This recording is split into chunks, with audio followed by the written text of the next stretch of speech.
Então, essas coisas todas têm relação com o espiritual, têm relação com o templo do Espírito. Muitas crianças estão doentes, por quê? Por causa de maneiras desordenadas, por causa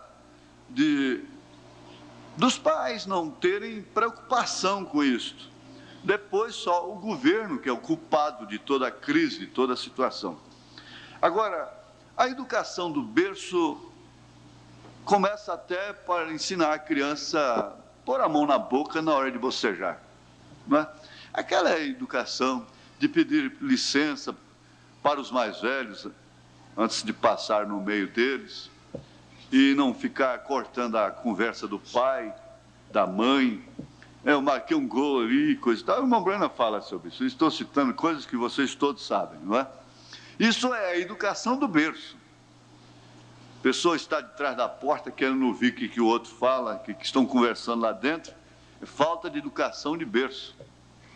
Certo telefonema que você está ali, coisa e tal, então você já entende que, não é? Você pega e sai discretamente. Isso é uma pessoa discreta.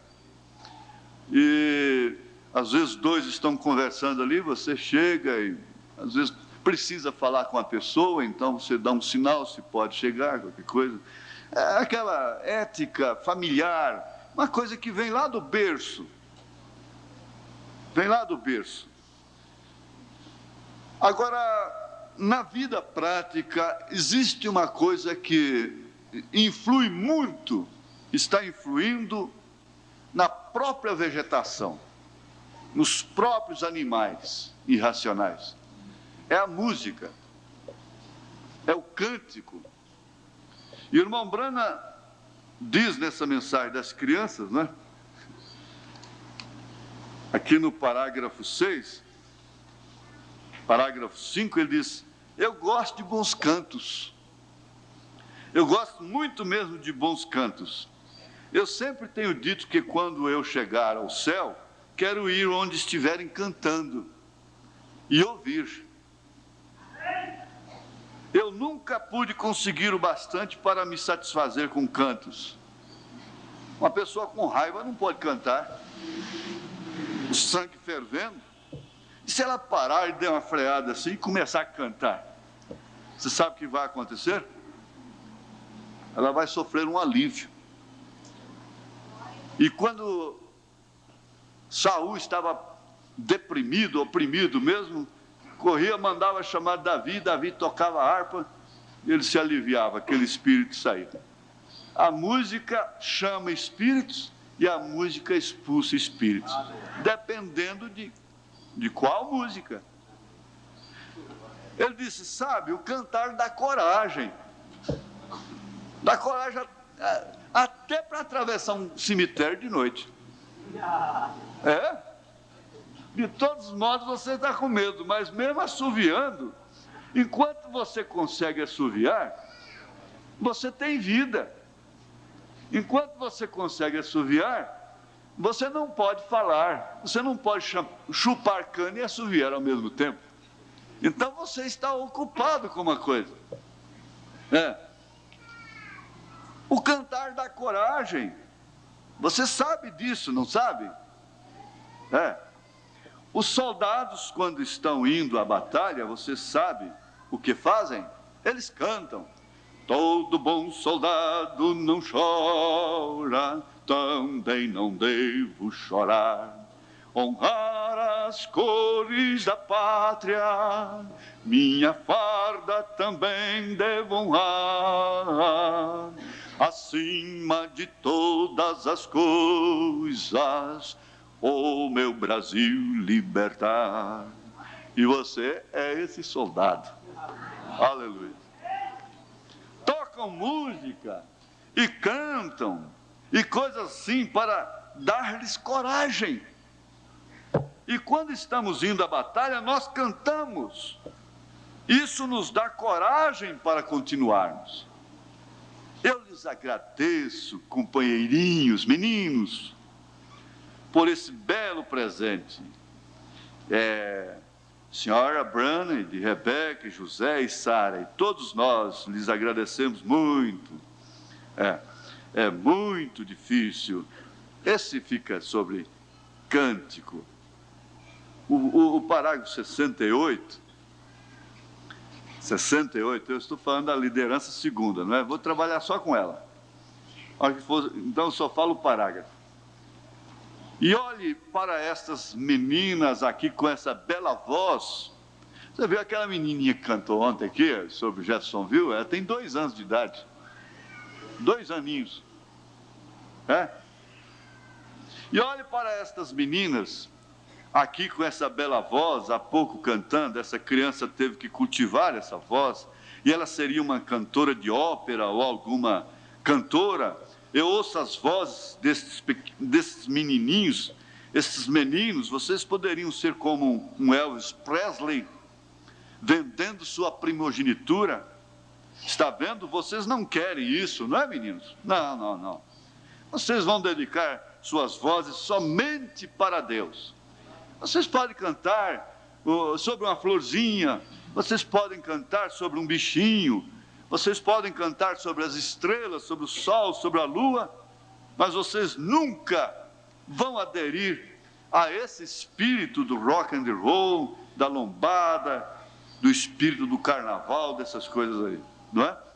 Nunca vão dedicar suas vozes para isso. Está vendo? É um talento que Deus lhe deu e vocês têm que escolher. Está vendo? Onde vocês vão usar esse talento para Deus ou vão usá-lo para o diabo? Está vendo? A ponto de eles fazerem experiência, a música quente irrita as árvores, diminui os frutos, até o chuchu, que é calmante, se enruga com o toque de rock and roll e essas músicas quentes. Ao passo que as plantas se alegram e aumentam seus frutos com músicas sonoras, clássicas. A música é uma terapia, não muito alta. A música é saúde, realmente. Mas a música que vem de Deus, porque tem a música que vem do diabo, do inferno. E até esse nome veio do inferno, diz o irmão Branham. Então vocês já aprenderam alguma coisa sobre música. Mas daí então vem a responsabilidade do ensino religioso. Você sabe que quem está ensinando os filhos são os artistas. As mocinhas não estão ensinando o que ela vê na novela, da mesma maneira ela age com a mãe. Ela faz com o pai, ela faz com Deus, não é? Aqui, nesse ensino religioso, no 23, nós encontramos alguém lhe ajudou quando você deu o seu primeiro passo. Alguém lhe ajudou. Por isso, meninos, meninas, mocinhas, moças, dê graças a Deus por essa mãe que você tem, por esse pai que você tem, que às vezes passa por chato. Elas dizem, meu pai é careta. Inventaram isso, é careta. Careta é você. Minha mãe é careta. A mãe só não é careta na hora de trocar a fralda, na hora de dar banho, na hora disso, na hora. O pai só não é careta na hora de comprar comida, dar vestido, dar sapato, dar casa, dar tudo, proteger. Essa hora não é careta. Meu pai é careta. Ele quer me dar de tudo. Meu pai é careta, ele quer me dar arroz, feijão. Ele quer me dar carne para comer, ele quer me dar verduras, ele quer me dar vestido, ele quer me dar sapato, ele quer me dar escola. Meu pai é careta, então.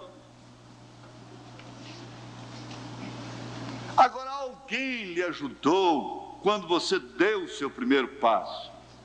O seu último passo que você ainda dá na vida, alguém estará lhe conduzindo.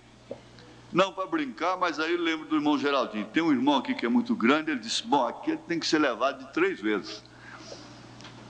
Quando morrer, tem que repartir em 3.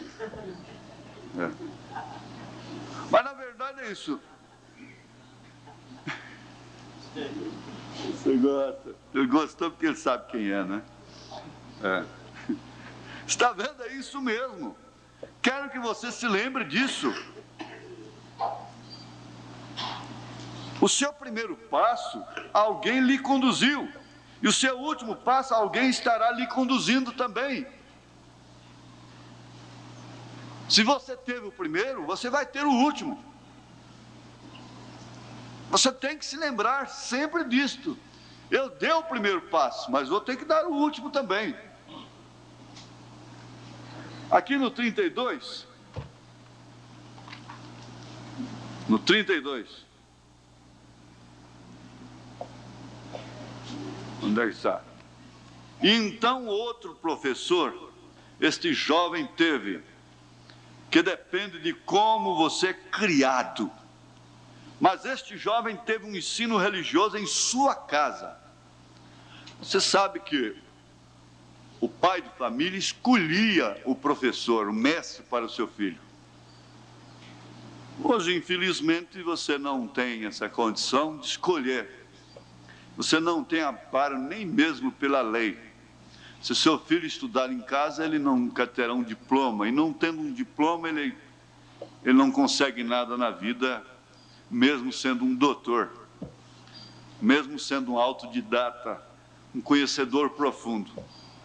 Mas não tem diploma, é charlatão, não tem diploma, então nada serve.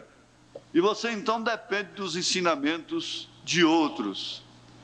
Pessoas que têm outras concepções da vida, que têm outras formações morais e espirituais. Então é quando você vê sua pequena boneca já com a sacolinha nas costas, indo ficar sob o domínio de uma professora, receber ensinamentos de uma professora que não se limita a ensinar somente as letras. Ela transmite também o espírito social. A escola é uma árvore da ciência do bem e do mal. Ela faz o bem e faz o mal. E a maior parte dos jovens drogados aprenderam a droga nas escolas. Infelizmente.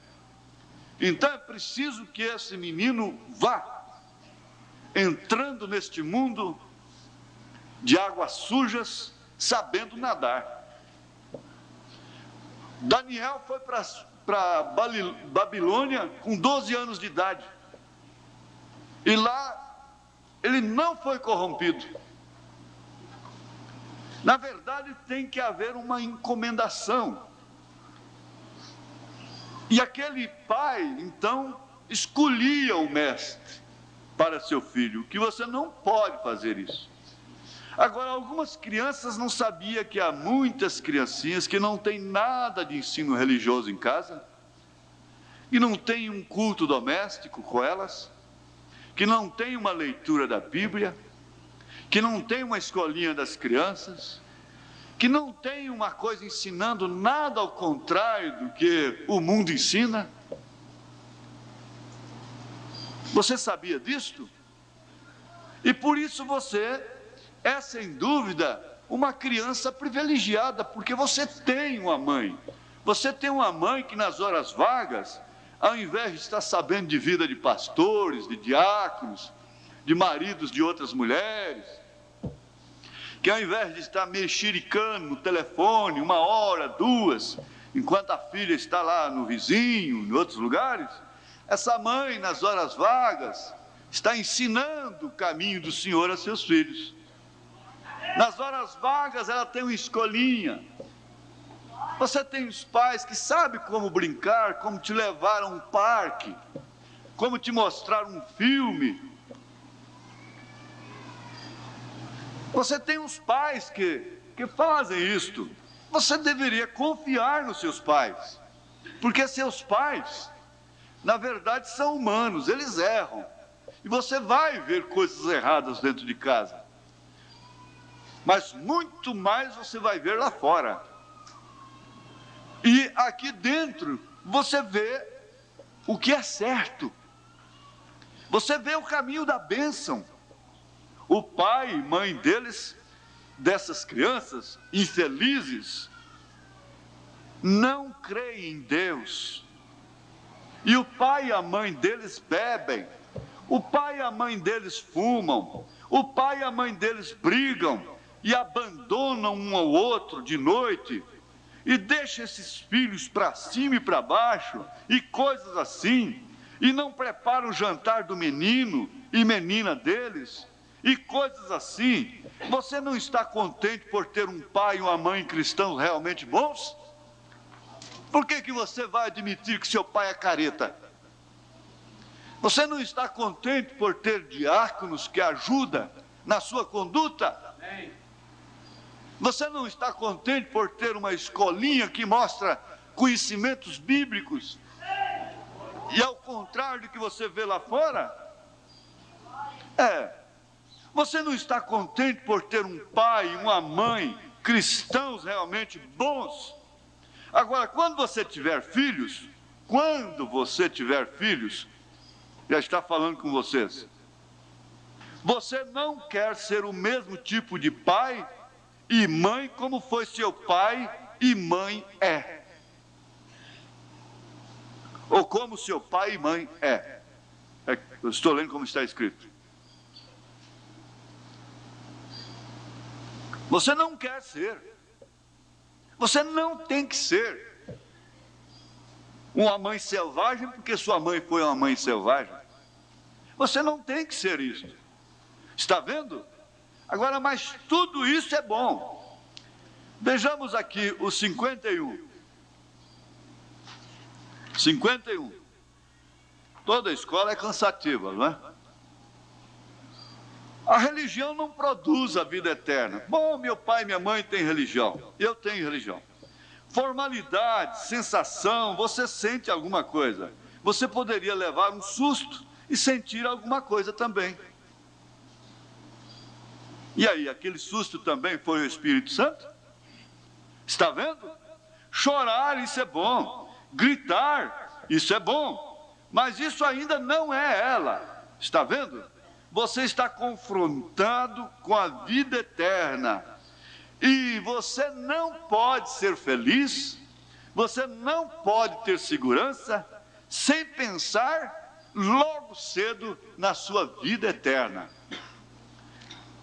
No 76, eu estou fazendo um retrospecto da mensagem influência, segunda mensagem. Liderança, aliás. Exatamente como hoje, como se você tivesse a oportunidade de se tornar um astro de cinema, está vendo? Ou alguma coisa assim. A maior parte das crianças hoje, você conversa com elas, elas sabem mais a respeito desses astros de cinema do que sabem a respeito de Jesus. Procura quem fulano, sabe, não é? E tem seus ídolos preferidos, e tem moças e mulheres casadas apaixonadas por homens na tela. Apaixonadas mesmo, adulterando com eles na tela. Você está vendo? E veja, vocês crianças estão aprendendo a respeito de Jesus, onde eles se sentam e alguma parte aparece um filme ou qualquer outra coisa, eles conhecem os atores e tudo aí, tudo a respeito disso. Eles conhecem tudo isso melhor do que aquilo, do que a Bíblia. Você lhes fala a respeito da Bíblia, eles não conhecem nada a respeito da Bíblia. Está vendo? É fazer a escolha errada. Agora, algum cantor vendendo seu talento dado por Deus por fama. ele foi implicado com esse Elvis, né? 88. Eu não sei se dá para me levar cada tópico assim até o fim. Nós temos que cansar um pouco. Está vendo? Ele tomou a escolha errada na vida. Está vendo? Quando ele chegou ao fim do caminho para deixar a vida, ele tinha sido conduzido por uma religião. Ele tinha sido conduzido por escolaridade. Ele tinha sido conduzido pela influência do seu sucesso. Mas você está vendo, ele não teve nada para segurar sua mão. Essas coisas terminam aí. Você entende, pequenino? Vocês, adultos, veem o que estou dizendo? Ele não teve nada para segurá-lo. Foi aquele jovem que deixou de seguir a Cristo. Seu dinheiro não pôde segurá-lo. Seus amigos com os médicos não puderam segurá-lo. Remédio não pôde segurá-lo. Seus sacerdotes, sua religião não puderam segurá-lo. Desse modo, havia apenas uma coisa para ele fazer. Ele tinha recusado aceitar Jesus, a vida eterna. Por isso, o que tinha que fazer? Submergir na morte, no inferno. Que erro fatal esse jovem cometeu quando recusou andar com Jesus, ser conduzido por Jesus. Ele recusou ser conduzido por Jesus. É muito cedo as crianças já decidem por si mesmas se elas devem vir na igreja ou não. Elas decidem muito cedo se elas devem, o que elas devem ou não fazer. Não pode ser assim. Quando elas decidirem o que elas podem fazer, então elas terão que comprar seus próprios sapatos, seus próprios vestidos, suas próprias roupas, seu próprio alimento e pagar o seu teto também. Aí então ela pode decidir o que ela pode fazer. Porque enquanto você está na casa de seu pai, seja de 1 ano, ou de 20, ou de 30 anos, ele é sua cabeça. Se você não quer sujeitar a uma liderança dele, então, o mundo é grande. E a porta está aberta. Amém. 115. Em vez de ensinar as crianças, agora as crianças vão se levantar e me ensinar. Irmão Breno aí. Assim, e este menino aqui está bem no alvo. Quem é seu pai? A criança diz: Sr. Chant. O Sr. Chant é seu pai. Este menino tem sido ensinado, não tem? Cada um desses olhos pequenos e vivos olhando para a mesma direção, um para estar mais adiante do que o outro, você está vendo? Às vezes até brigando por causa de lugar, para ver. Para ver, para ouvir. Agora aqui tem uma coisinha só. Uma coisinha sobre isso aqui no parágrafo 8. Isso vai ter que ser como uma máquina lançadeira fazendo uma costura. Mas me lembro de uma pequena história que eu quero que vocês saibam. Um dia havia uma mulher viúva que ela tinha um bando de crianças. Talvez o papai daquelas crianças morreu. E ela só tinha 2 pines. E ela veio pela rua, vamos dizer, ela só tinha 2 cruzeiros, né? E ela veio pela rua uma vez, e era dinheiro de dízimo, apenas pines, como vocês todos economizaram, e ela o lançou na casa do tesouro de Deus. Jesus estava lá em pé observando-a. E eu tenho procurado saber o que teria feito se eu estivesse lá em pé. Eu provavelmente teria corrido e dito: não, irmã, não faça isso. Guarda o seu dízimo. Nós realmente não necessitamos dele. Você precisa dele para seus filhos, está vendo? Agora, eu não a teria deixado fazer isso. Prova tanto que quando ele tentou fazer, o Senhor disse para ele: não tire a bênção da minha serva. Mas Jesus a deixou fazer isso. Está vendo? ele deixou que a fizesse. Por quê? Ele sabe que é mais bem-aventurado dar que receber. Ele sabia o que ele faria por ela, está vendo? Assim, muito bem, ele sabe como recompensar aquilo. Agora, a moral da história está nisso, é que aquela mãe dava o exemplo para os seus filhos. Como já faleceu, posso citar minha mãe. A minha mãe, o meio de ganhar o pão foi o crochê. E ela tinha também uns brincos de cabacinhas, que ele nunca usou, que minha avó, que foram de minha avó, ouro puro, coisa mais linda e discreta, não era essa coiseira exagerada. E ela tinha aquilo guardada, porque assim que minha avó converteu, também não usou mais. Quando a pessoa se converte, não precisa o pastor ficar batendo nela, não. Aí, existem irmãs que estudam, preferem até não trançar o cabelo, porque Paulo disse não trança, e qualquer outra coisa que fala, ela disse não, eu prefiro nem trançar o meu. 1 Timóteo 2,9, Paulo diz, a letra disse, e outras dizem, pois bem, irmão Branham era profeta, ele deu um colar para a sua esposa, mas eu não vou botar um colar no meu pescoço só porque a irmã Meda pôs. Né? Elas fazem assim, não recriminando a irmã Meda. Não, o irmão Branham, não recriminando. Mas elas decidem assim, não, eu não vou fazer isso. Se meu marido fosse um profeta e me desse um colar, também eu usaria. Não é? Não é verdade? Então, ela deixa assim. E há muitas irmãs que propõem, assentam no seu coração, nem trançar o cabelo, porque ela leu ali, acabou.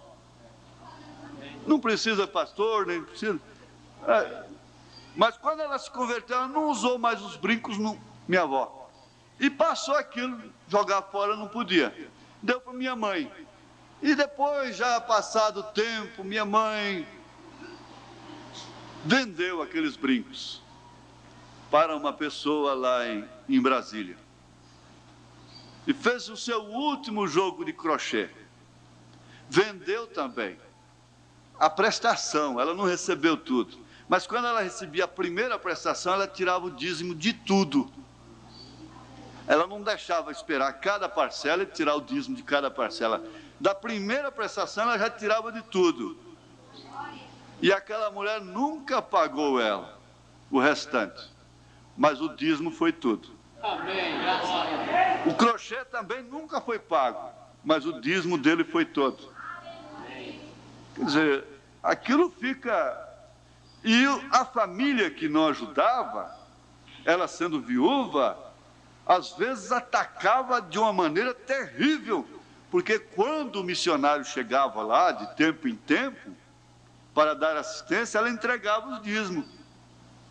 E nós precisando de roupa, e nós precisando de sapato, e nós precisamos, então, a família brigava, atacava, e falava coisas pesadas sobre missionários, sobre pastor, coisas que não devem ser repetidas, mas nem por isso ela deixou de fazê-lo. E como foi abençoada! Amém. Aleluia! Aqui tem um outro detalhe, uma outra coisa que vai fazendo a formação da personalidade cristã nas pessoas. Por quê? Porque uma mentira é algo tão horrível.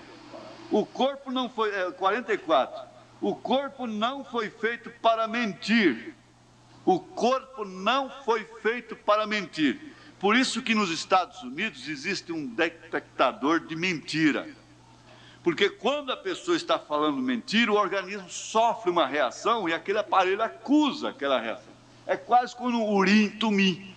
Moisés tinha esse aparelho muito mais perfeito. Amém.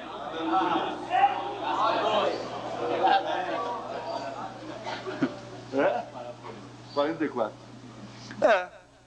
E você vê que quando a gente está mentindo, a gente não tem paz. A gente não tem segurança. Mentir não é só com a palavra, às vezes a vida é uma mentira. E então, o que fazer, não é? É claro que você não tem que andar despido para mostrar sua nudez. Você não tem que expor sua vida.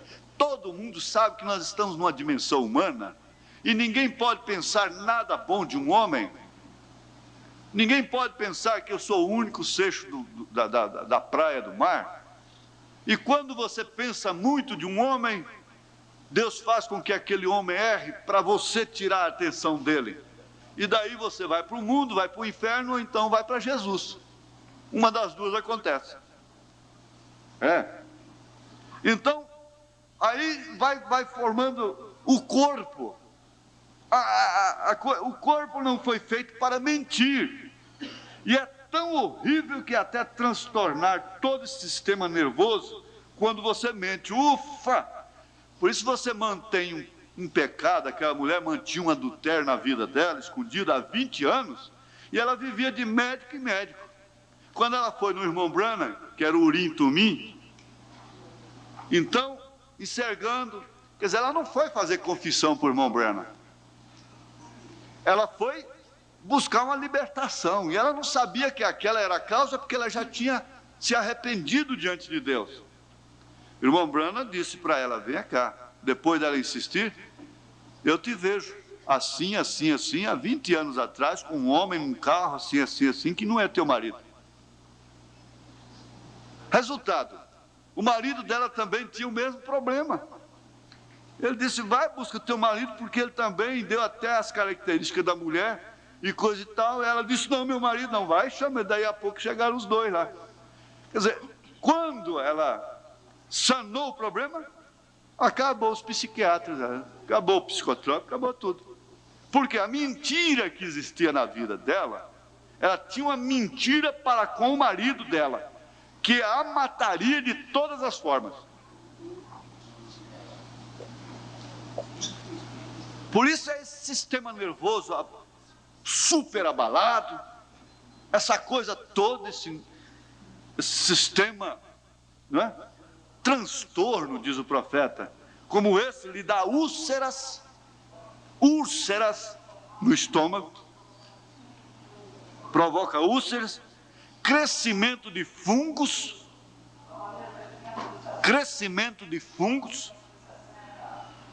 isso mataria você. Se uma mentira matou Ananias e Safira, ela mata qualquer um ainda.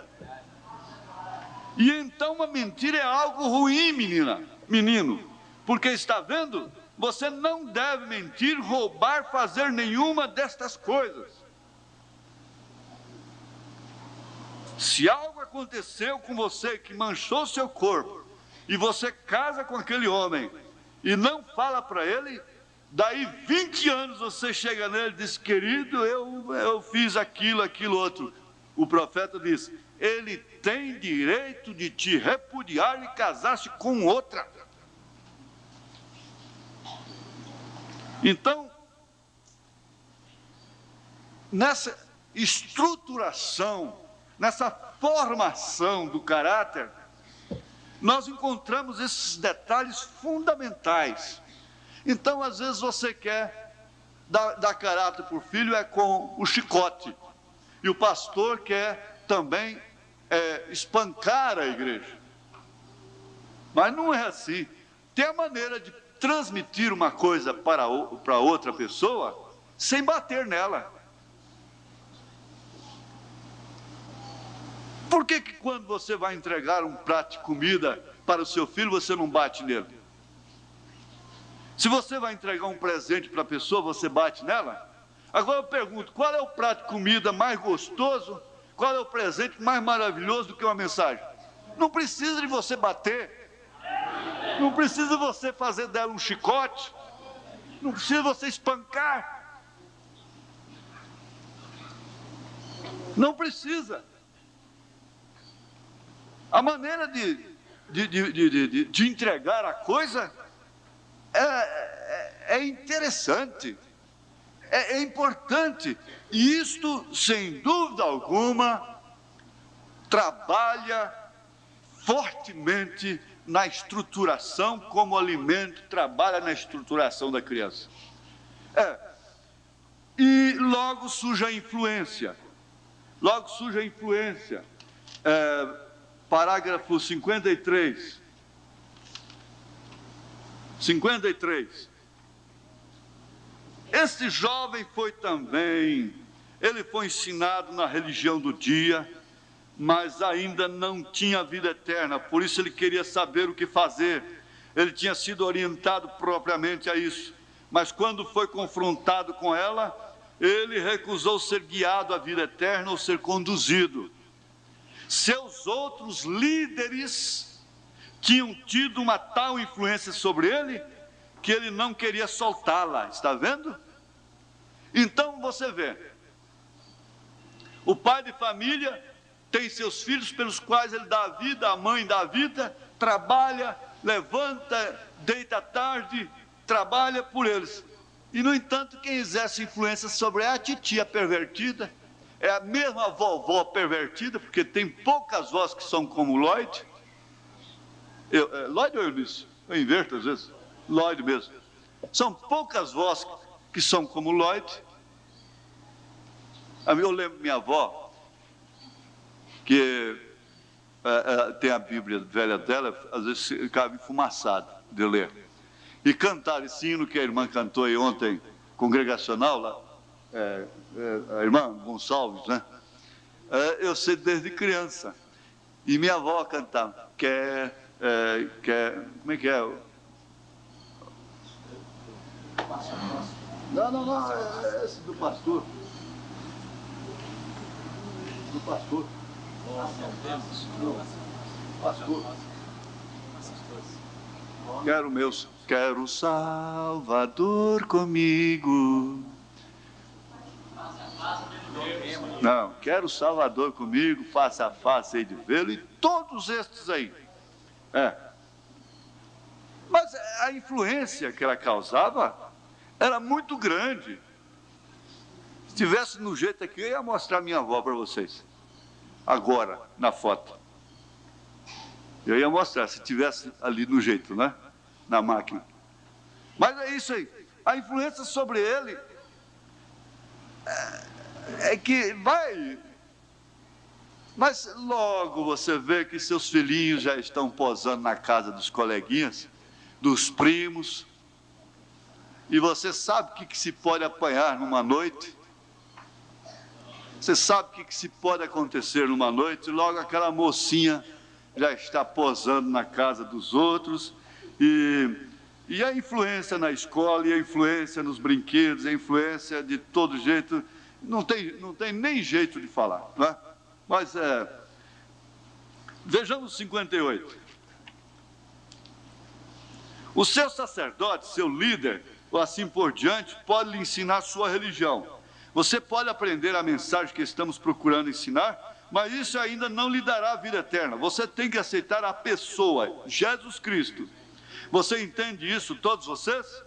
Tem que aceitar a pessoa, Jesus Cristo, para ter a vida eterna. Agora, mas às vezes outra liderança pega tanta influência sobre nós, que não sabemos o que fazer. Então, quando essa hora chega, tá bem. E assim, é por isso que nós temos grupos aqui, grupos ali, cada grupo tem um líder. Cada grupo de irmã que tem o seu companheirismo tem uma que é a líder. E dentro desse grupo, o que uma fica sabendo, todas ficam. E assim por diante.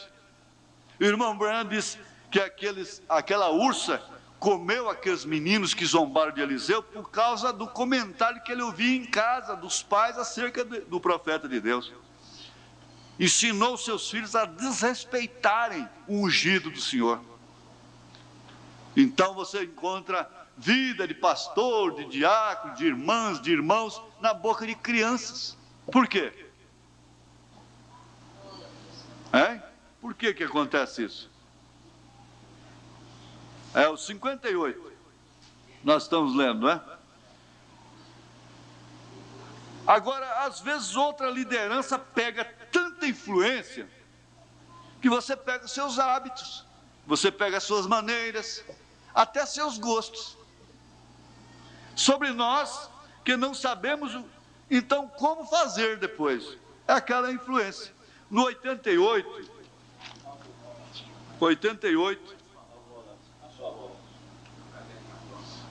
essa é minha avó, mamãe e minha avó. E esse menino que está no meio aí é o queridinho.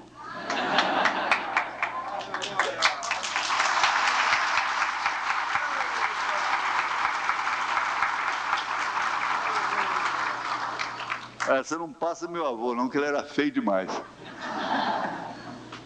Depois vão dizer que eu pareço com ele. Uma hora eu vou mostrar meu pai para vocês, pode deixar. É.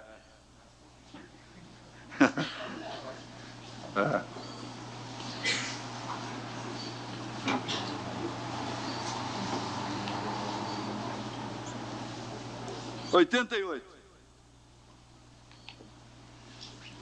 Está vendo? Ele tomou a escolha errada na vida, por causa das influências.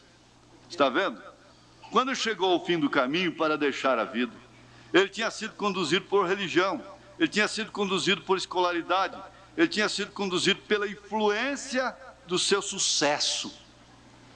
Ah, mas o sucesso é tão bom. Forma-se, doutora-se, prospera-se e enriquece. Mas você está vendo? Ele não teve nada para segurar sua mão. Essas coisas terminam aí. Você entende, pequenino? Vocês adultos, ele está sempre, né? Veem o que eu estou dizendo? Ele não teve nada para segurá-lo. Seu dinheiro não pôde segurá-lo, seus amigos com os médicos não puderam segurá-lo, remédio, nada pôde segurá-lo. Mas a consequência está a influência. Até mesmo se batizar não deve ser por influência, porque um menino batizou, então o outro também quer se batizar. Certo? Agora entra um fator muito importante, que é a escolha. A escolha determina o destino. E a escolha caracteriza perfeitamente o lar que você vai constituir, a família que você vai ter. Começa do 62. Isso é uma grande coisa que temos na vida. É o direito de escolher. Algum dia, sabe, o papai e a mamãe, eles escolheram ter um bom menino, ou um belo menino e menina como você, como todos vocês são. Então você tem direito, depois de um tempo, de escolher se você quer aprender com a professora ou não. A professora pode ensiná-lo, mas você simplesmente pode ser um menino indisciplinado. Você simplesmente não aprende. Uma menininha indisciplinada, um rapaz indisciplinado, uma moça indisciplinada, um homem indisciplinado, uma mulher indisciplinada, um velho indisciplinado e uma velha indisciplinada, um diácono indisciplinado que não aceita a ordem da igreja de jeito nenhum, e ele quer que os outros aceitem. Um pastor indisciplinado. Definitivamente não houve. Está vendo? Você tem escolha para fazer isso, no entanto, você é que vai fazer isso.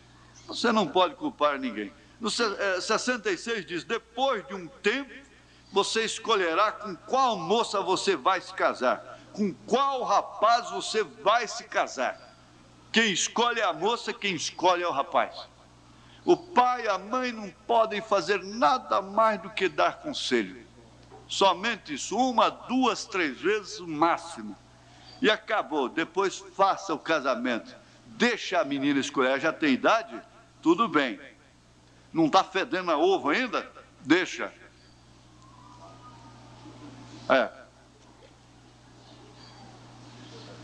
Agora, interessante, eu não sei o que nós poderíamos dizer disso aqui, mas no parágrafo 9, eu achei interessante uma coisa, porque o irmão Brana disse que José é um profeta. O irmão Branham disse também, em outra mensagem, que Billy Paul é um profeta. E o irmão Branham disse que as crianças são profetas. Olha aqui. No 9. Vamos começar aqui. Eu quero agradecer a cada um de vocês por este bom momento de comunhão, irmão Leo e Jenny. Este tem sido, de fato, 3 dias de adoração para mim. Mesmo na selva, quando eu tento descansar e pensar que estive caçando, eu, de uma maneira ou de outra, olho para vocês e os ouço conversar. Eu tive o privilégio, esta tarde, de visitar as casas de vocês. Eu nunca entrei em alguma, vou chamá-la de vila, que já vi tantas casas. Isso aqui é bom demais. Você precisa ver casas e pessoas limpas e arrumadas. Uma casa com teia de aranha, sujeira debaixo da cama, roupa de cama tem 3 meses que não troca. Marido chega em casa, não toma banho, a mulher tem que suportar aquele azedo. E a minha mulher não gosta mais de mim, não é que ela não gosta, o estômago dela não está dando conta mais. Você não pode levantar o braço perto dela. Existe uma coisa muito boa aí, ó, que te protege. Pode ir para a picareta, passa leite magnésio de Philips debaixo do braço, banho. O irmão Zé Coqueiro, eu lamentei não ter gravado a morte dele. Ele me chamou lá, eu era criança ainda, ele contou aquela experiência que me deu para comer cada peça da vaca, etc. Mas antes de morrer, ele falou para o filho: me barbei, me dê banho e troque de roupa, porque Jesus gosta de pessoa limpa. Pobre pode tomar banho. Tem sabão de bola que é muito melhor que esse sabão com química aí. A pele fica mais bonita. Isso falando em termos de quem não pode comprar sabão. Pobre pode perfeitamente. Pobre pode escovar os dentes. Pobre hoje pode tirar dente podre da boca. Pode obturar dentes, sim. Pobre pode proteger seu hálito. Mas quantos homens sofrem também com mulheres desaciadas? Tenha misericórdia. Se um homem desaciado é horrível, eu não quero nem falar do outro lado. Não. Eu não quero nem falar do outro lado. Vocês imaginam, né? Com todo respeito, misericórdia. Um médico deu uma lavada numa mãe uma vez. Ela botou um vestido novinho. É como a gente quer fazer, botar roupa nova por cima de sujeira. Não deu banho na menina de 3 anos de idade. Não lavou a menina, não tem asseio íntimo, não tem nada. E pôs o vestidinho bonito, de rendinha, coisa e tal, cor de rosa. A menina. Chegou lá, o médico deu uma lavada nela. Falou: mas que é isso? Essa menina está doente de sujeira. Não tem asseio íntimo. Não tem asseio, não lava o corpo. Ninguém é obrigado a andar com perfuminho de Paris, não. Uma mulher que só quer um homem perfumado, você deve desconfiar dele também, não é? Espera aí. Anda só de perfuminho na nuca, cuidado com ele. Não é? Aliás, há muitas que até quando vão lavar a roupa no tanque, cheira a roupa do marido primeiro. Cheira. Elas fazem aquilo até como devoção. Com esse suor que ele ganha o pão de cada dia para mim. Tudo tem um centro, né? Mas veja que é escola, não é? É escola. Não é escola? Onde é que eu parei? No 9, Então ele chegou lá, vamos dizer, aqueles copos areadinhos, aquele pote d'água, aquele banquinho, aquele chão, aquele piso de chão varridinho, favela, né? E aquelas coisas tão limpinhas, tão arrumadinhas. Mas que sensação boa, que coisa boa é um rancho asseado, é cantar dentro de um rancho, é comer dentro de um rancho, é comer uma comida caipira, no fogão caipira, no fogão de lenha, mas tudo asseadinho. Você chega em casa de irmãos aí, aquilo está assim, corre lá, a menina vai depressa e quer ver o pastor lá.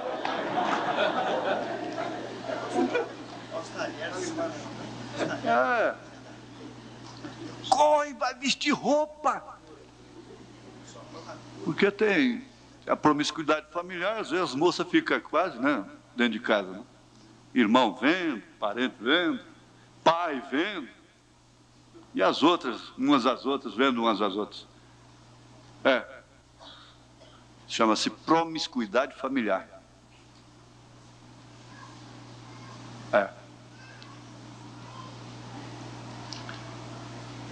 Mas ali ele chegou, pode chamar de vila. E vila, você sabe, tem gato, cachorro, periquito, passo preto, essa coiseira toda. Eu lembrei de um amigo. Vocês estão enganados, eu não faço isso de capricho não, pastores. Esse homem aqui, desceu do céu para mim, ele desceu do céu. Quantos anos tem que você trabalha comigo? Uns 12 anos. Só 12 anos? No ministério direto. No ministério direto, né? Tem uns 15 anos. Uns 15 anos. Eu não saio da casa dele. Todo dia eu tenho que dar uma passadinha lá. Eu não aguento ficar sem ele. Porque senão eu não gosto dele. Sabe uma coisa? Nunca entrei na casa dele. Nunca entrei. As dificuldades, nas suas lutas. Um dia eu cheguei na porta, uma garota dele sorriu para mim e eu vi o dente dela precisando ser obturado. Cheguei aqui e falei para o administrador, me ajuda aquilo, eu não quero ver isso. Me ajuda. Eu não quero dizer que vocês têm que ser assim, não. Eu estou contando de mim. Casas e pessoas limpas e arrumadas, e tanto respeito por Cristo e o Evangelho, eu nunca vi isso em lugar nenhum. E certamente vocês começaram no caminho certo. Apenas continuem indo e Deus estará com vocês.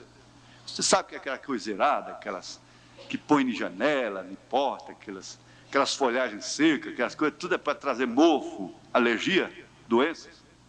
A casa deve ser arejada.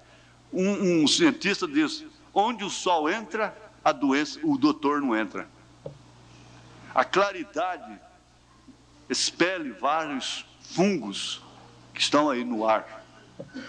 Essa casa fechada demais, e muita coiseira, muito badalaque, aquela coiseira, quarto de dormir, cortinas, essa cortinada na casa toda, tudo isso fechando, né? Isso eu abro esse parênteses assim porque é de bom proveito.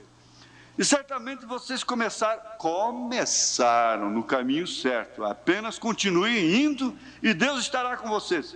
E cheguei a visitar alguns de vocês. Eu vi outro dia essas irmãs, nem mesmo as conhecia, porque tudo que eu podia ver era mais ou menos apenas os olhos e nariz delas para fora, debaixo de um daqueles capuzes. Devia estar frio demais, né? E agora creio que eles conheço melhor, pela cortesia do irmão Leo e Gênio, que me levaram para dar uma volta para visitar suas casas e chegar e dar um aperto de mão nas criancinhas, os profetas. Eu tenho que ir atrás desses meninos, porque eles são todos profetas.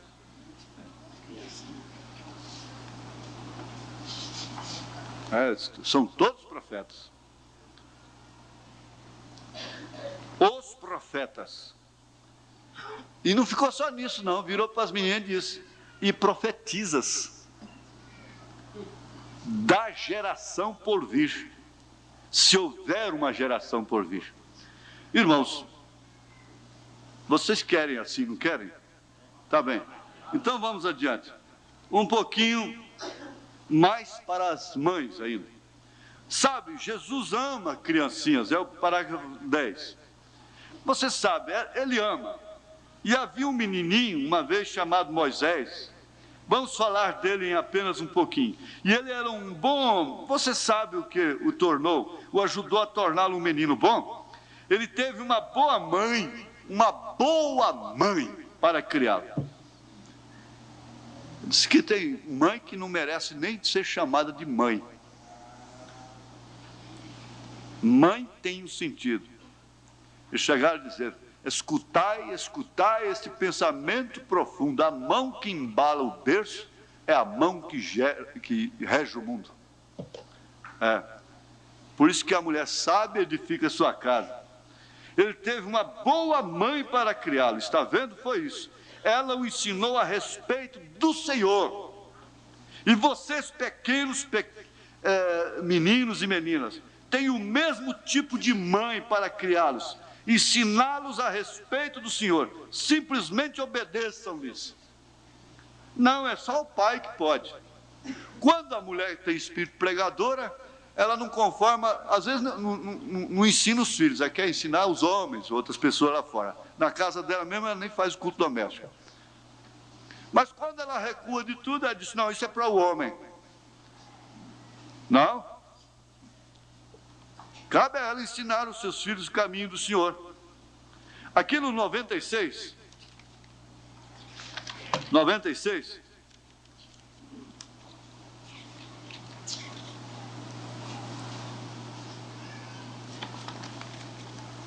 a mãe de Moisés, Joquebede, o tinha pego e colocado em uma balsinha no rio, assim.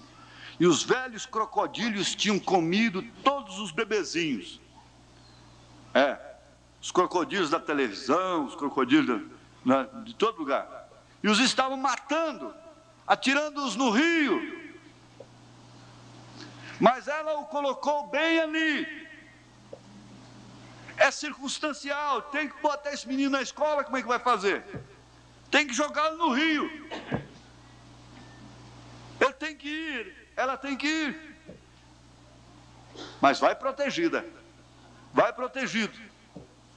E você sabe como ela afugentou os que ela o colocou dentro? Veja só o que aquela mãe fez. Veja como ela afugentou aqueles crocodilos para longe dele. O que será, hein? Ela a fez de juncos. Fez aquela balsinha de juncos. Você sabe o que é isto? É terebentina. E aquilo protegeu. Porque, você sabe, um jacaré vinha e dizia: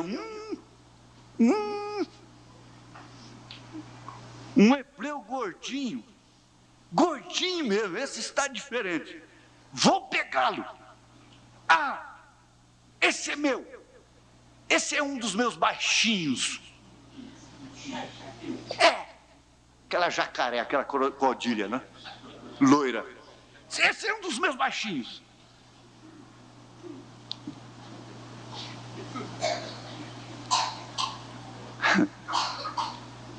Vou pegá-lo, esse é meu.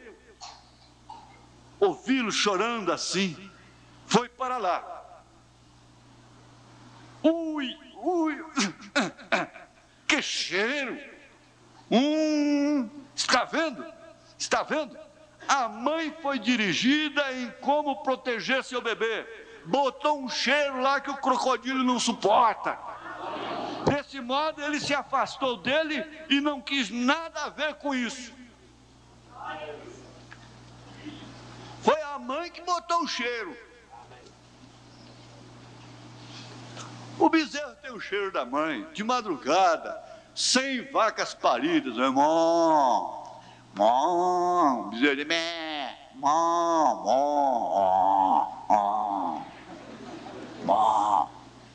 Você abre a porteira, o bichinho vai, ela vem, é esse mesmo.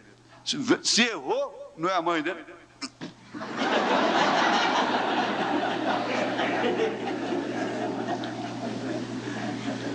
Agora Paulo disse que tem o cheiro de Cristo.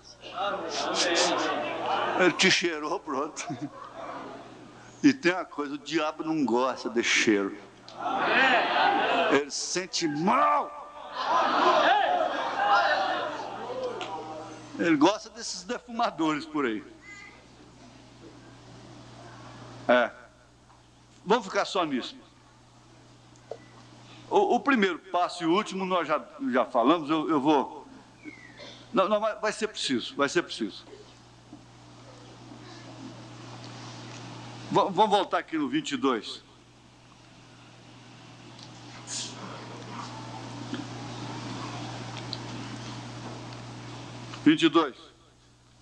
É normalmente uma mãe que chega a conduzir um filho ao seu primeiro passo, porque ela está em casa enquanto o papai está trabalhando, tentando ganhar a vida. Ele está tentando ganhar a vida por um lado, ela está tentando ganhar por outro.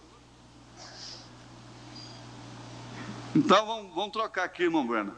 É normalmente a babá, a empregada, que chega a conduzir um filho ao seu primeiro passo.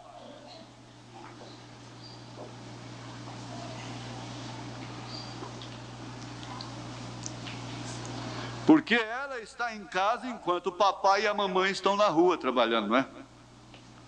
Para ganhar a vida. Aí então ela tem uma bolsa independente, seu nariz arrebitado, e quero ver quem que manda em mim.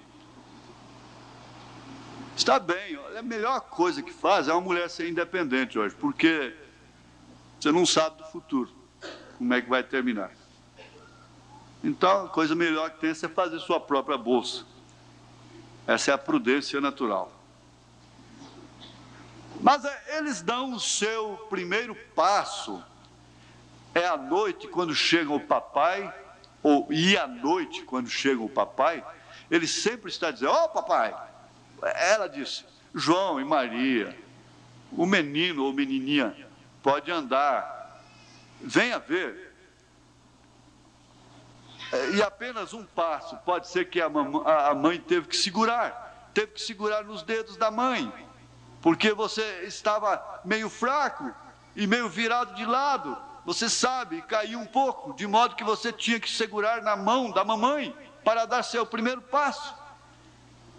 Agora, alguém lhe ajudou quando você deu o seu primeiro passo, e o seu último passo que você ainda dá na vida, alguém estará lhe conduzindo. Bom, vamos ver aqui sobre esse bode. Que bode é esse? Vamos ver aqui. Depois só bode 25. Bode 25. Mas hoje você está vendo, estamos vivendo em outro dia. Tudo está mudado e pervertido. Você sabe o que o homem tem para conduzir ovelhas hoje? Um bode. Um bode para conduzi-las. E você sabe para onde o bode as conduz? Direto ao matadouro. As ovelhinhas não sabem para onde estão indo.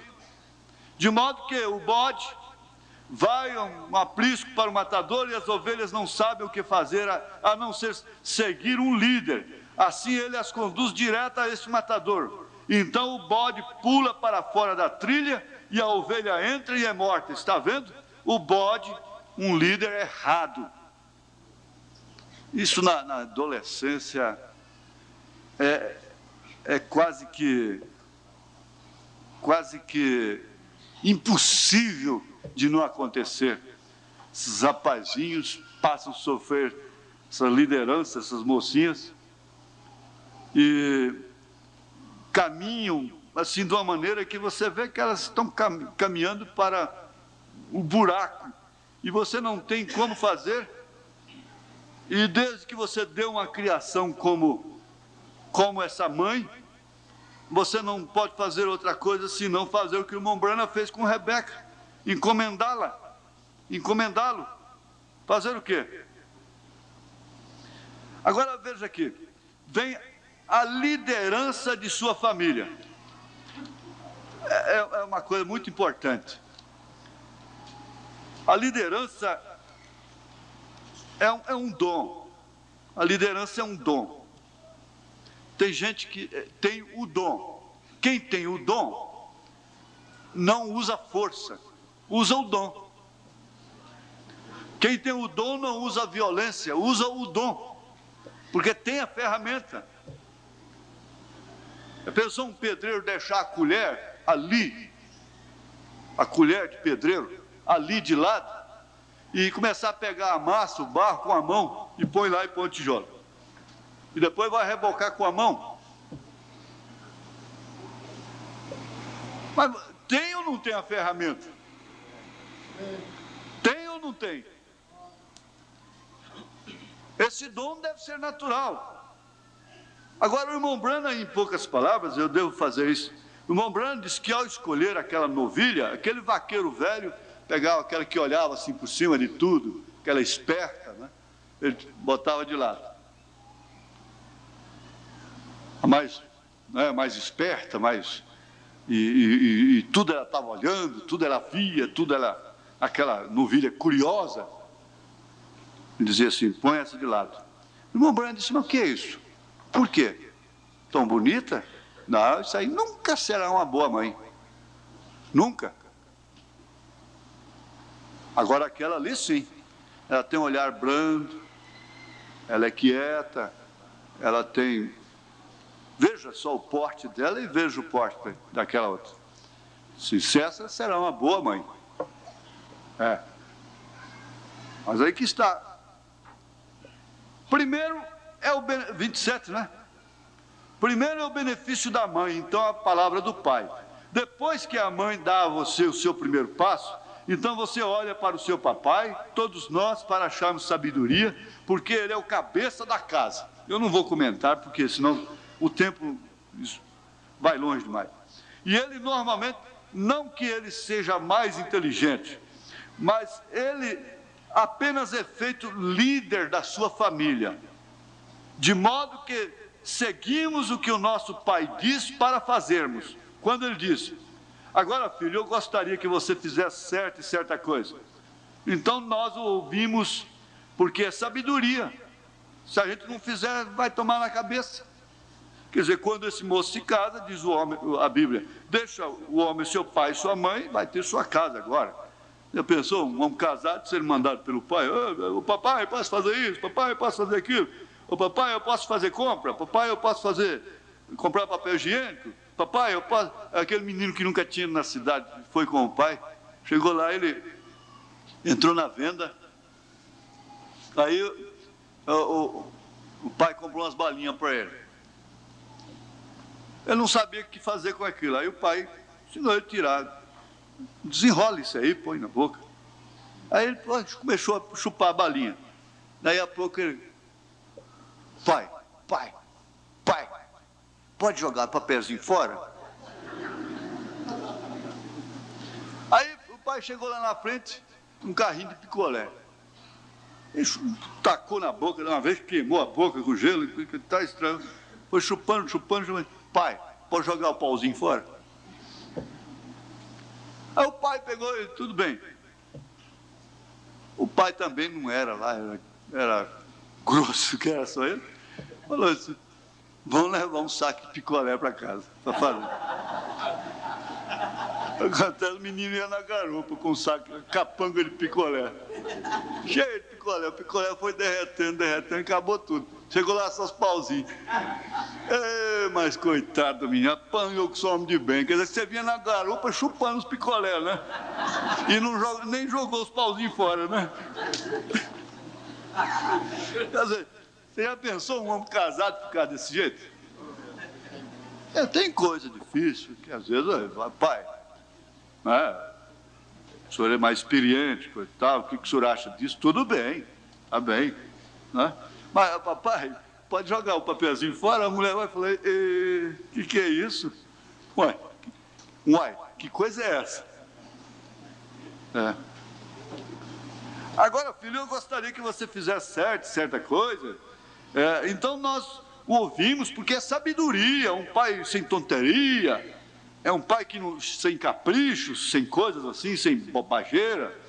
Mas ouça, está vendo? Ele aprendeu muito e temos que perguntar-lhe para vermos o que tem aprendido e então podemos tirar proveito por seu o que ele tem aprendido. Ele nos diz, agora não vá fazer isso, porque eu fiz isto. Aí o pai, então, o que causa... tem até um xerox aqui sobre liderança, é a coisa mais interessante. De que é feito um líder? Não é? Mas vamos começar aqui, já acabando. Onde começa a delinquência infantil? Esses meninos já cometendo até crimes, cheirando cola, fumando e matando até, meninos matando, quadrilha de meninos. Onde começa a delinquência infantil? Em famílias sem chefe. Em filhos sem pai. Em lares sem cabeça. Onde se alastram as favelas? Mas espera aí, irmão. Paulo diz que é um marido no sentido da palavra. Cabeça, se sofre da labirintite, o labirinto desregula, você cai, o corpo cai. Se a cabeça é tonta, o corpo cai, sofre demais. Até a mão fica protegendo, fica segurando para o corpo não cair. Às vezes é o que algumas mulheres têm que fazer, porque a cabeça é tonta. A cabeça anoitece aqui, hoje amanhece lá amanhã, vamos embora. E aquela cachorrada atrás, e menino chorando, e desinteria, e aquela coisa toda. Não é maldade, não é criticando. Mas é desordenado, como Paulo disse. E só negócio bobo, e nunca pensa em ter um teto. Esse rapaz nunca pensa. Antes de namorar, pensa em ter um lote. Antes de namorar, pensa em ter um barraco. Eu estou falando coisa que, se eu fosse jovem hoje, eu não faria de jeito nenhum. Mas você quer ser feliz? Faça. Porque na hora de casar, se fosse com o profeta, ele ia perguntar, você tem para onde levar essa moça? Quer dizer, não pensa nisso.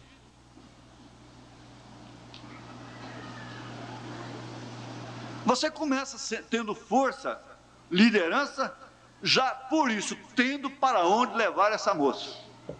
Tendo seu teto. Com todo respeito. Mas como é que você pode mandar na sua família dentro da casa do seu sogro? Dói, com todo sentimento, com todo respeito. Então, começa a liderança por aí, pela independência. Quando eu falei aqui, domingo retrasado, não sei que dia, sobre isso aqui, eu estava falando de um indivíduo sem personalidade chamado Joaquim Gonçalves Silva. E eu cheguei a pegar a casa que meu pai deixou, vendi, minha mãe deixou, minha irmã deixou, eu vendi aquela casa para comprar um caminhão velho.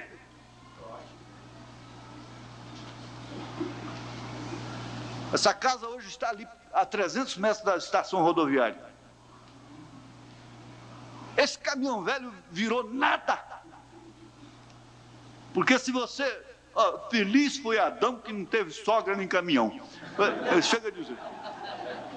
Você quer vingar de uma pessoa, dá um caminhão velho para ela.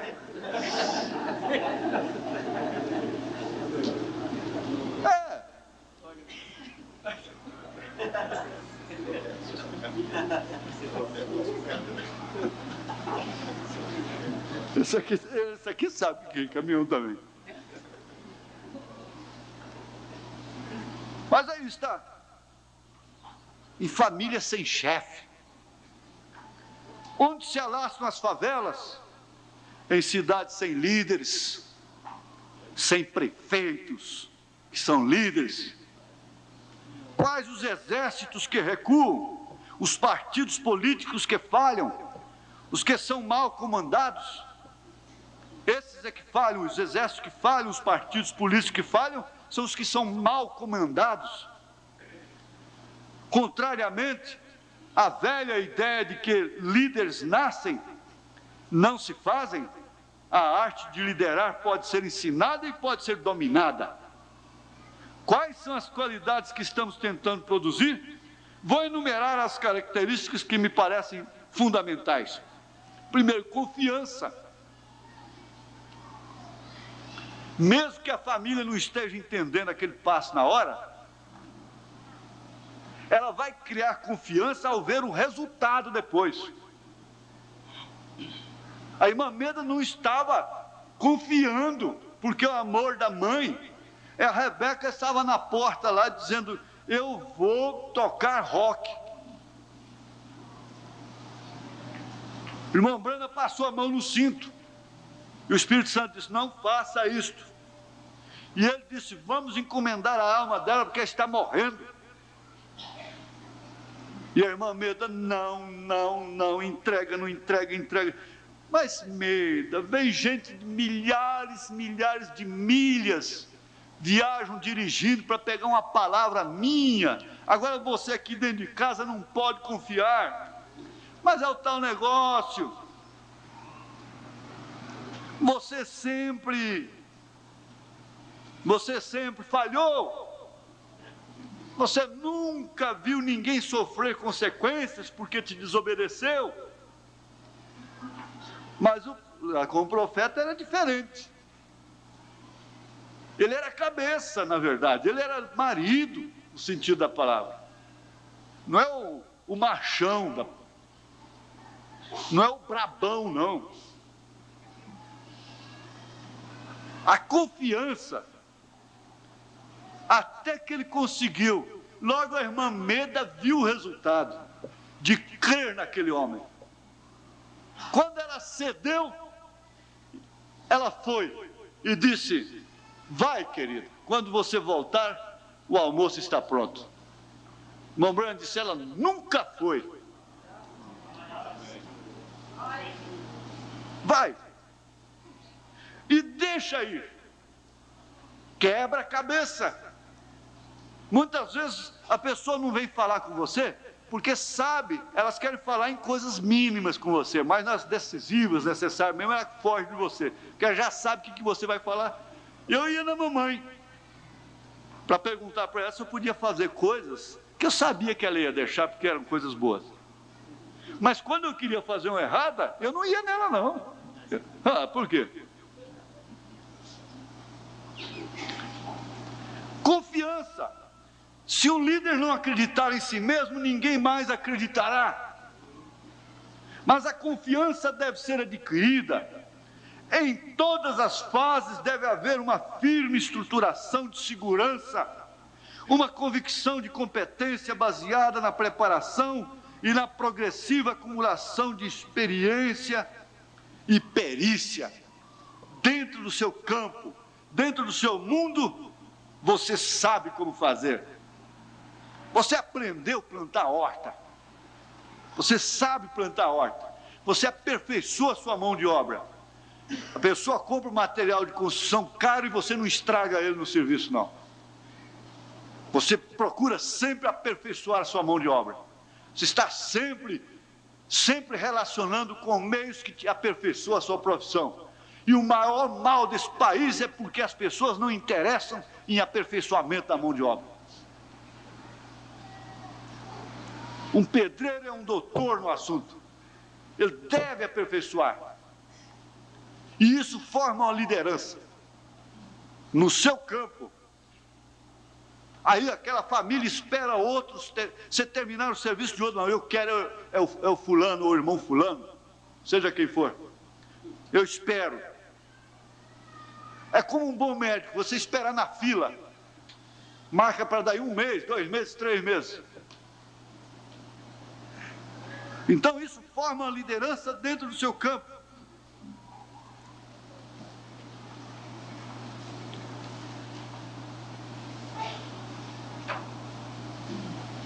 Aqui entra um pouquinho, eu vou saltar alguma coisa aqui, que vai repetir, sobre morrer, sobre mentira, novamente, e aqui entra a política, é o 48 e o 133.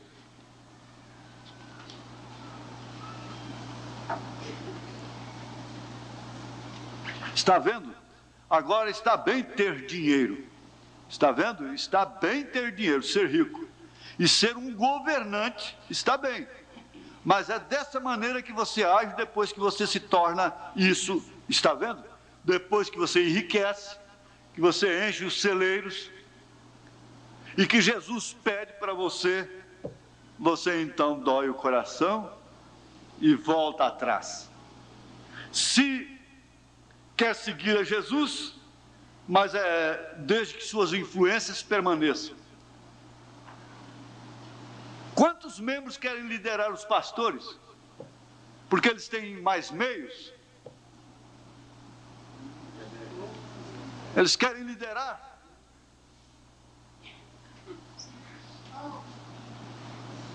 Dificilmente uma pessoa pode ser usada por Deus e permanecer além de seus limites, ou aquém de seus limites, dentro dos limites, mas logo ela exerce uma influência, um domínio. A mulher que está recebendo favor, mulher casada que está recebendo favor de um homem particularmente, você sabe, ele passa a exercer um domínio sobre ela.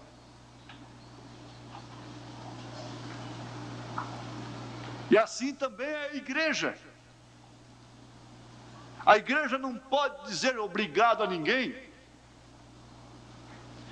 Por isso que nós fizemos até isso aqui, essa reforma, assim, não é com orgulho nenhum, mas eu disse, ó, não tem que haver nada aqui que vai dizer, isso aqui é o irmão fulano ali.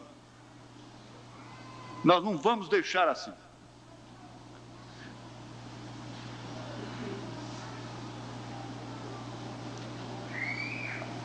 No 133,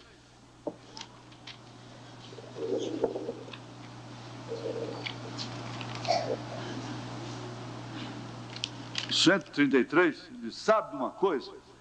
O homem rico está no inferno, aquele homem, aquele jovem rico que recusou, está vendo? Agora lembre-se, ele tinha escolaridade, ele tinha religião, ele ia à igreja, ele era um bom homem, mas ele recusou Jesus, está vendo? Ele recusou, ele preferiu o seu dinheiro, a sua posição, isso lhe causou isto. E aí no 75, disse, e ele pensava que era um grande indivíduo, pessoa, está vendo? Porque ele era bonito, era jovem, ele não estava olhando lá para o fim do caminho, ele só estava olhando para cá. Sou jovem, sou bonito, sou rico, posso comprar qualquer coisa que quiser, posso ter estas moças. Mas eu digo, gente, não é porque tem mais moça do que moço na igreja, que qualquer rapaz, qualquer pessoa que chega aí, vocês não devem flechar em cima, não. Ele vira automaticamente um dom fulano. E começa a brincar com o sentimento de uma, brincar com o sentimento de outra. Ele esquece de que ele vai ter uma filha. E dificilmente, quer dizer, elas próprias causam isto. Eles têm que ter muito pulso. Um rapaz, uma vez, ele veio para cá de uma denominação e me procurou, disse, eu estou constrangido até. Aí eu diria, isso vulgariza, isso põe vocês, assim, um tanto baratas.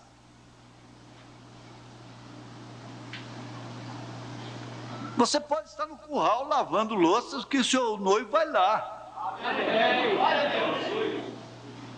Se você ora e acredita na sua oração e crê na sua oração, então fique sabendo que a maior felicidade da vida de uma moça não é casamento, não. Às vezes a maior infelicidade dela é o casamento. E Paulo falou isso, eu quisera vos poupar. Porque aquela que se casa, não é? Mas case-se, mas não precisa ficar tão fácil. brigando umas com as outras, criando incompatibilidade, famílias com famílias. De todos os modos, ele vai escolher. E é melhor você ficar até num canto lá, e ele passar por todas, depois de todas brigarem por causa dele, ele ir lá te procurar. É melhor você sentar lá atrás e ser chamado para vir para frente, né?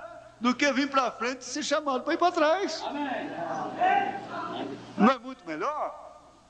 Isso não é bom? Isso não é escola? Isso não ensina o dia a dia? É muito melhor. Isso valoriza. Agora eu pergunto,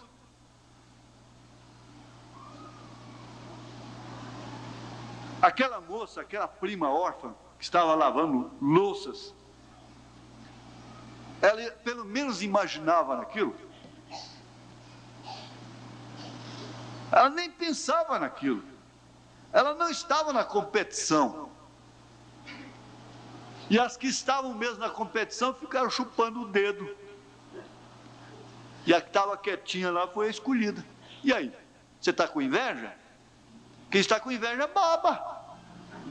Você não pode fazer nada mais que eu queria casar com ela, eu queria casar com ela, ela não te quis, acabou, mas me quer, bem me quer.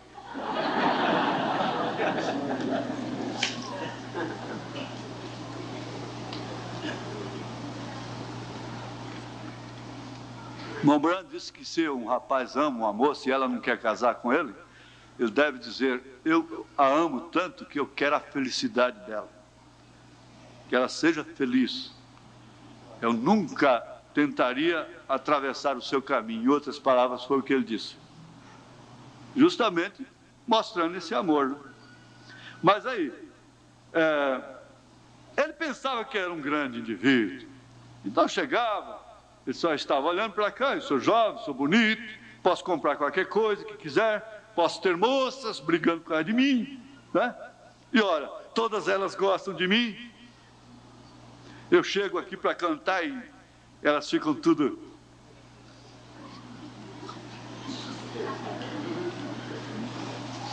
né?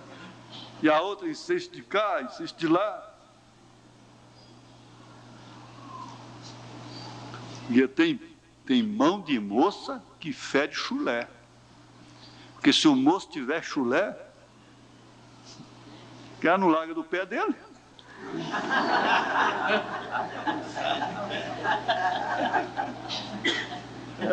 Ela não larga do pé dele.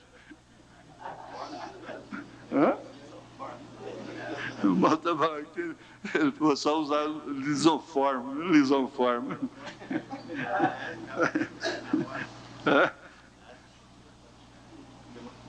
Sou rico. Encosto o carrão na porta, penteadão, muito bonito. Tudo bem. Estofa o peito. Não. Aqui nós não temos ninguém assim, graças a Deus. Posso ter estas moças, todas elas gostam de mim, e elas sabem que eu sou um grande homem. Está vendo? Ele teve tudo isso. Ele tinha seguido as instruções de seu pai e tudo mais. E eu sou muito religioso, está tudo bem.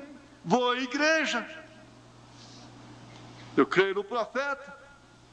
E agora ele podia seguir isso, está vendo? Muito popular, rico e famoso. Mas tem tanta coisa aqui que não dá mais. Aí vem logo o sucesso. Sucesso no 77, incluindo no 77. Então vemos no fim da vida. Vamos segui-lo um pouco mais. Você sabe o que a Bíblia diz a respeito desse jovem? Ele se tornou mais bem-sucedido. Engraçado, às vezes a pessoa faz prosperar depois. Sai da igreja, sai da mensagem. Olha, tempo perdido foi o tempo que eu fiquei naquela igreja. E moças que se desviam, mulheres, toma raiva do pastor, toma raiva do profeta. Tanto que eu estava perdendo. e prospera, mas a prosperidade nem sempre quer dizer aprovação de Deus, não. E ele foi bem sucedido de maneira que, às vezes, sucesso não quer dizer que fez a escolha certa. Você sabe o que ele fez? Ele foi, se divertiu bastante, deu grandes festas, churrascadas e coisa irada e tudo, né? E gastou montes de dinheiro e tudo mais, com as moças e com tudo mais. Então se casou e talvez teve uma família. E ele simplesmente se enriqueceu tanto que teve que construir novos celeiros e assim. E você sabe o fim dele? Ele foi para o Hades, foi para o inferno. Agora, em termos de aprender, isso é verdade mesmo. É o amor pelos meninos, não é? O amor, veja só, aqui no 98. Nós nunca vimos tanto amor pela ecologia e amor pelas crianças como estamos vendo agora. Amor hipócrita. Amor hipócrita. Esse é o amor do mundo. Uma criança virou uma líder. Criança manda. Em qualquer ambiente.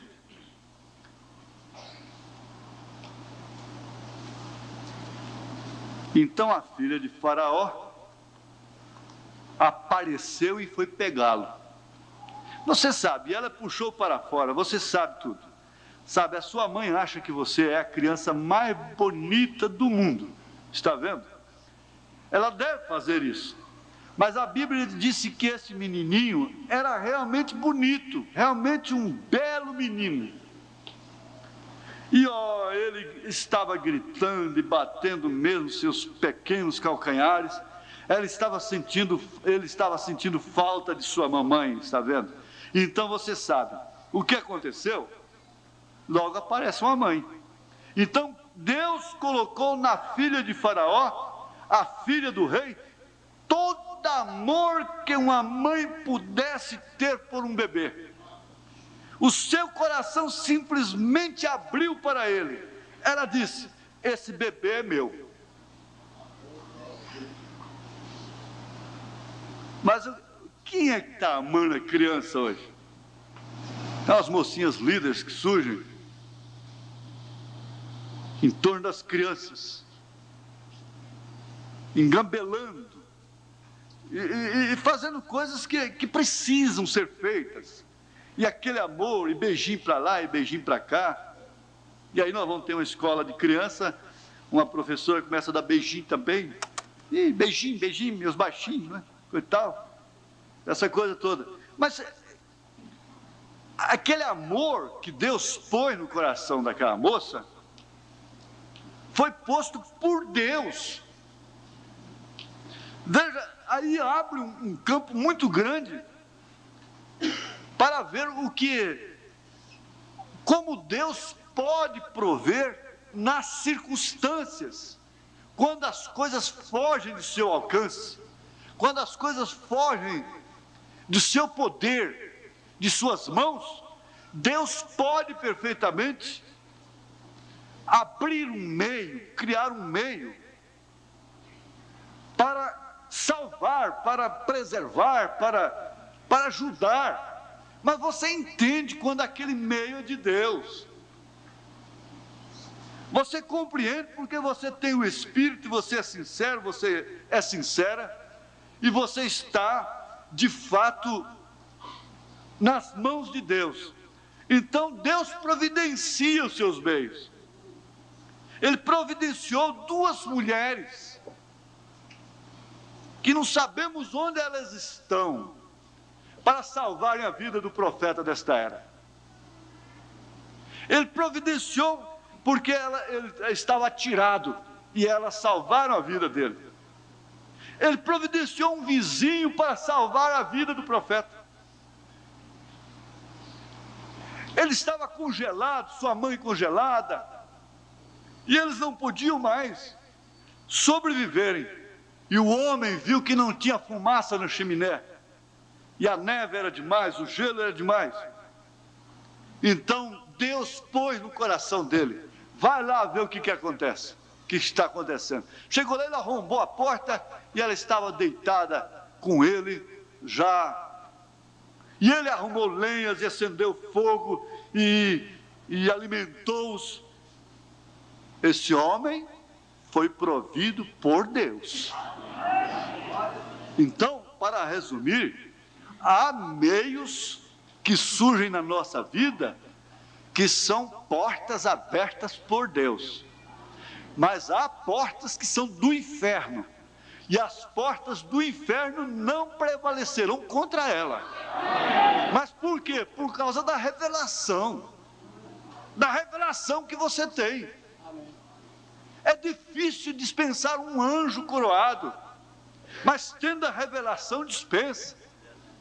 É difícil dispensar certas ofertas, mas dispensa por revelação, porque elas aparecem tão belas. E a única coisa, a coisa que resta para nós agora é o desencorajamento. Vem o desencorajamento, que ninguém nesta vida fica sem ele.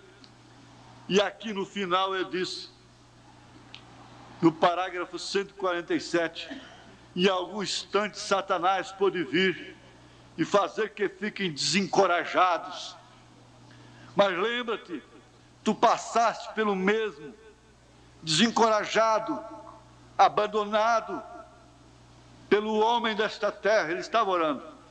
E povo, e às vezes os mais estimados amigos, mesmo por parentes, somos abandonados, mas há um que temos escolhido.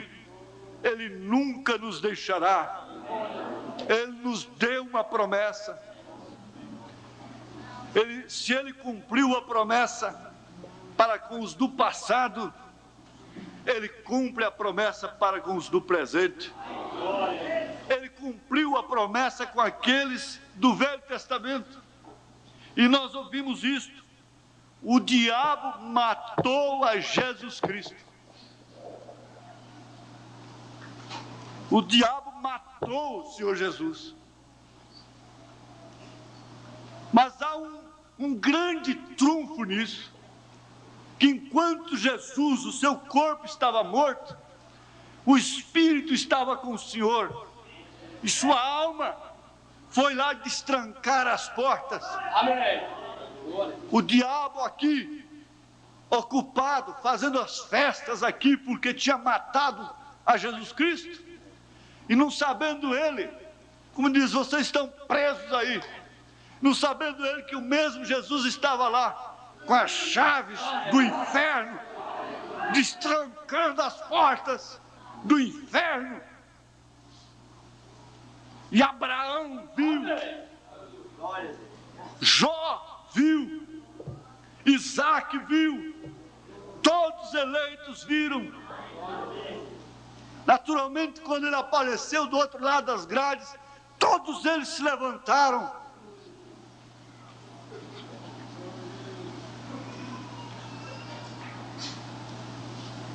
E aí eles deixam uma mensagem tremenda para encerrar.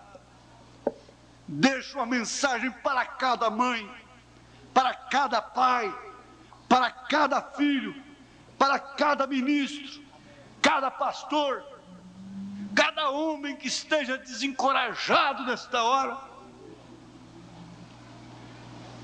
Deixa a mensagem para mim nesta hora, nesse momento. O diabo matou a Jesus Cristo, mas Jesus Cristo fez tudo isto nos 3 dias e ressuscitou.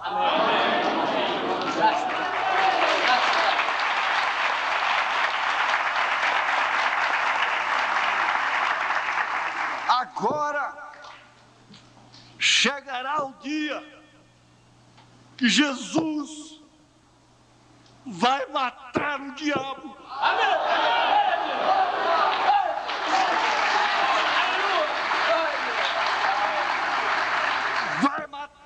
pervertedor das crianças, vai matar o destruidor dos lares, vai matar o desencorajador dos ministérios, o desmoralizador. E eu quero ver se ele vai ressuscitar depois de 3 dias.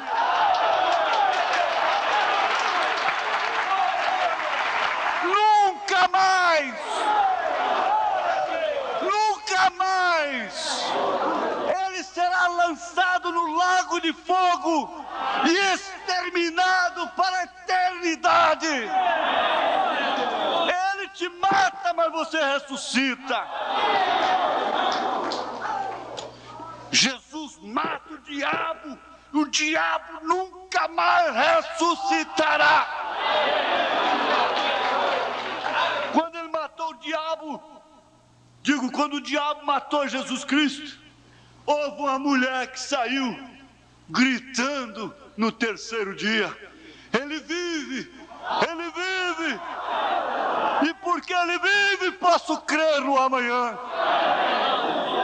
Mas eu quero ver que quando Jesus matar o diabo, se vai ter uma Jezabel que vai sair gritando depois: ele vive, ele vive. Não, não, porque ela também vai apagar.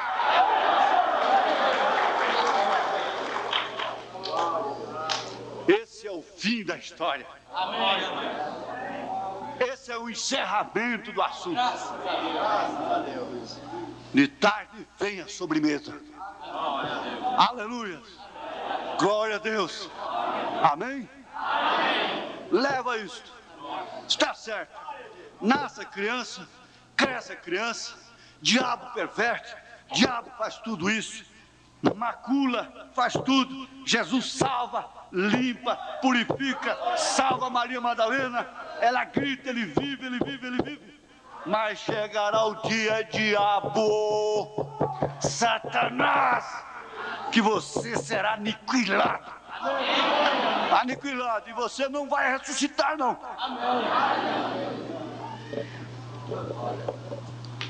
Você ainda vai ter uma dorzinha pequena, mas bastante dolorida, para quem não aguenta ficar quieto, para quem não aguenta ficar sem fumar, sem mentir, sem prostituir, sem beber, sem maldizer, sem falar da vida alheia. Você vai ficar 1000 anos amarrado. 1000 anos, 1 milênio. Isso é para castigo só. E depois você será aniquilado. Nunca mais você vai encontrar uma Eva ali à parte para enganá-la. Nunca mais. De eternidade em eternidade. Glória a Deus. Você terá o último encontro com Jesus. Você terá o último encontro com Ele. E neste você será aniquilado para a eternidade. Fiquemos de pé, meus. Deus amado, a igreja com as mãos levantadas abençoa a estes ministros, a seus familiares, a seus ministérios, as suas viagens, a todos os seus empreendimentos. E dizemos: Senhor, muito obrigado. Aceita nossa gratidão pelo que Tu fizestes por nós nestas horas tão maravilhosas. E agora, ó Pai, põe a Tua bênção sobre cada um deles, sobre cada um dos irmãos que viajaram, sobre cada criança, sobre cada moça, sobre cada igreja aqui representada, sobre os nossos inimigos, sobre nossos amigos, em nome de Jesus Cristo. Amém.